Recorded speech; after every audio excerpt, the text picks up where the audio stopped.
What's up, everybody? It's Joneser, your favorite comic book guy here. We're going to do something a little bit different today and a little bit familiar. So if you want to check it out, stay tuned.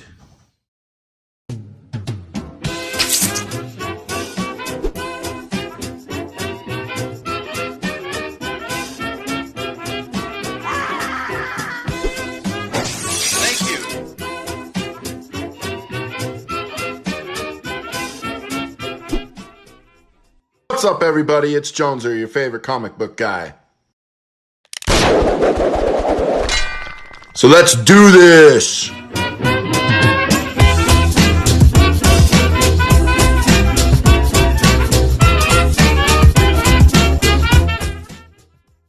Alright, we're going to start off with something a little different today. And it sparked off with a conversation that me and my wife had, whereas I got in on the exclusive game there at Mattel Creations. I have not chased an exclusive since the Origins and all of this started. And I ordered the 40th anniversary edition of He-Man and Skeletor. And my wife just, how many different versions of these toys do you need, is more or less how it landed on her. And, you know, that's a funny question to ask a collector, because I have the vintage one, a Masterverse one, several different Origins ones, several different vintage ones, and I didn't get the classics one, but here I'm getting He-Man and Skeletor all over again. I mean, and with our today's opening, it's going to be Faker, which is again another version of He-Man and Skeletor, along with like Anti-Eternia He-Man, whom I thought was going to pass on and then didn't. I'll probably buy this toy forever because it's that special to me. But anyways, if you don't understand how the exclusives or Mattel Creations works, basically, I mean, it's a very controversial subject with much fans, is there'll be a day where the exclusive will go live, and then every person that wants one's going to try to log in the same time. It's going to crash the site. You're going to have to try again. And everybody just keeps refreshing the page till they get through. They get their exclusive in the cart. And if you're lucky, you will be able to pay for the exclusive and you'll get a confirmation order or confirmation, which I got my first time out on this set. And I'm pretty excited about it. But I have watched people do this with the mini comic Trap Jaw, with the Wondar, Coldar, the different exclusives with the Secrets of Grayskull and the Horde thing. And the comments on Facebook and other social medias have been the same. It's mostly disappointment.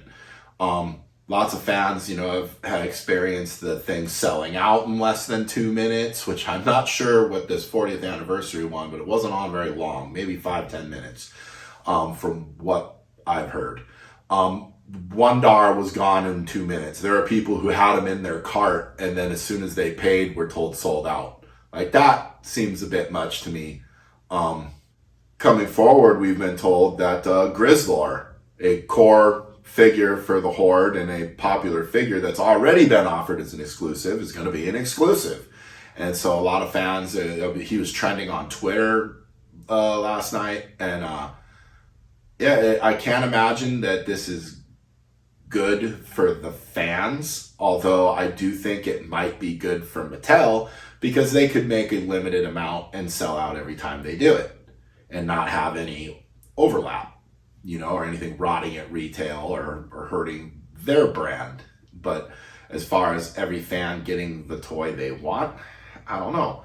And here we are in a modern world, and we've got problems with distribution and problem with fans. I've heard a lot of Origins fans say that I stopped collecting this line because they were such a pain in the butt to find.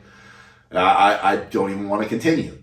And that sucks, because if you're a Mattel executive, and I hope you're paying attention, Mattel, to the fans, there are people trying to give you their money to buy your product, and you're not getting to them.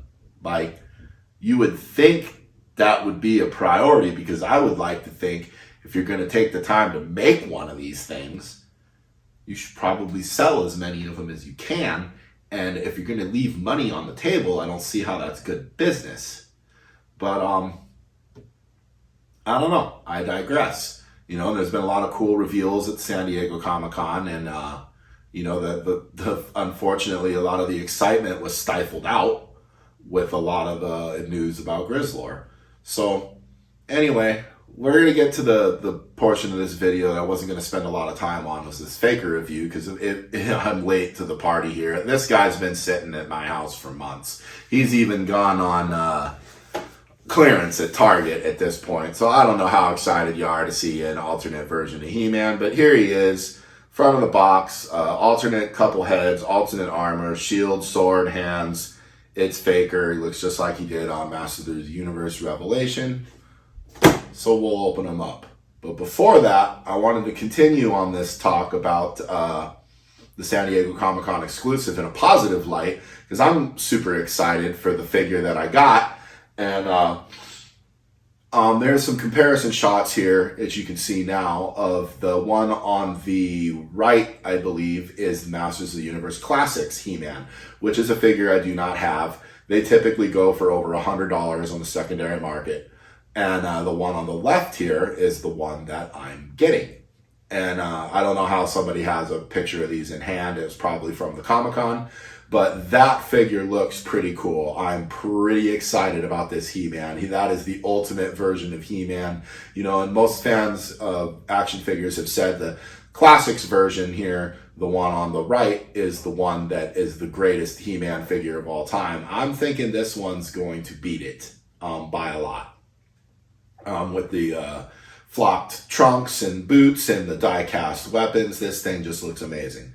And then continue on here, and here we've got a picture of the Skeletor.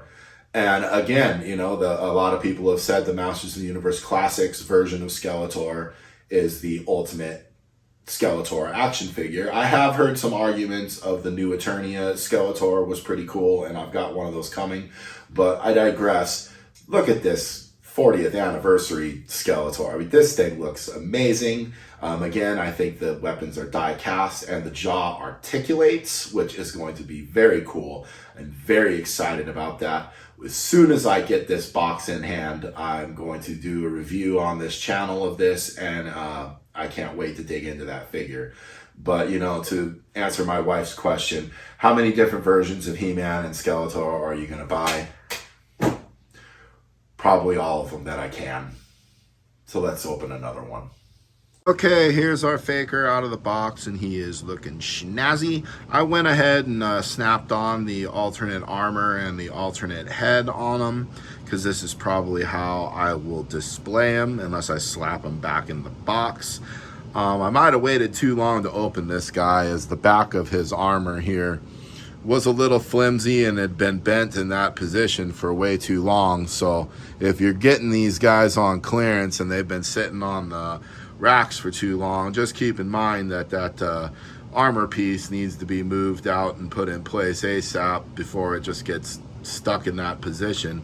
And here's the problem when you buy all these different versions of He-Man, is you get all these extra parts. Like here I got the two hands that came with the vanilla version of He-Man and with the Savage He-Man.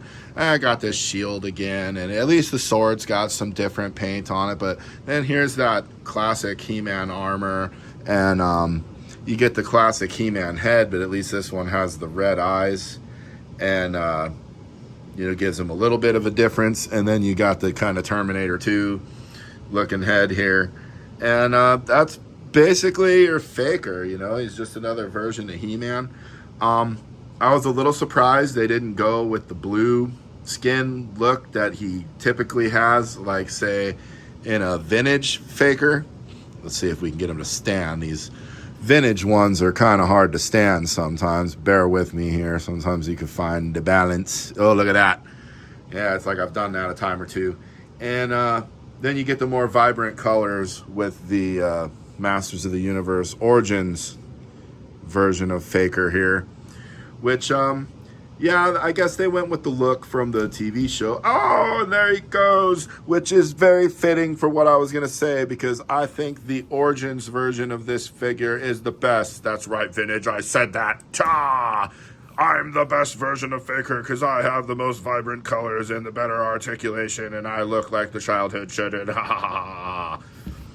Anyways, my take on this figure was very simple. That he's basically an evil He-Man doppelganger of sorts. That I guess the description is a robot version of He-Man, and there you go. You can see under the sticker here, they've got or under the armor, there's a sticker that shows his robot parts or what have you, which is cool. I guess I can't understand how a robot would have He-Man's powers.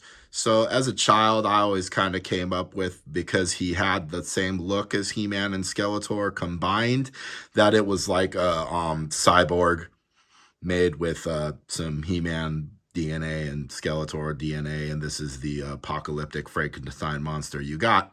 But that was how I justified him as a kid. Leave me in the comments what your take as a child was on Faker, if you even cared for him at all.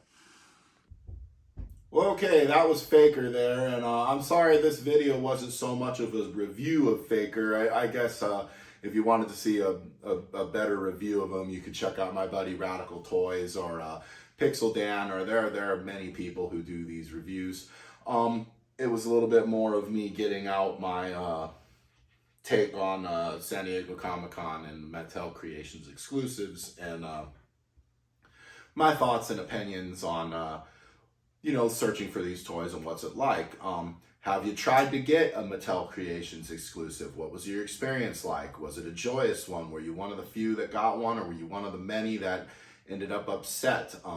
Would you continue to go this way if this was the way it was all the time? You can't have had fun searching for them in retail unless you're one of the lucky people that have a decent Walmart or Target around you. Have you had better luck at Walmart or Target? What's this been like for you? Let me know in the comments. Us all collectors, I've seen some good groups on Facebook and on Instagram where we look out for each other or send each other toys. I've helped out my buddy Radical before, and some people have given me tips on if a place is holding or not. And, speaking of the search and the fun and the trying to get new things, I managed to find some newer stuff at Walmart. I was going to pass on, but as soon as I saw these babies, I just had to do it.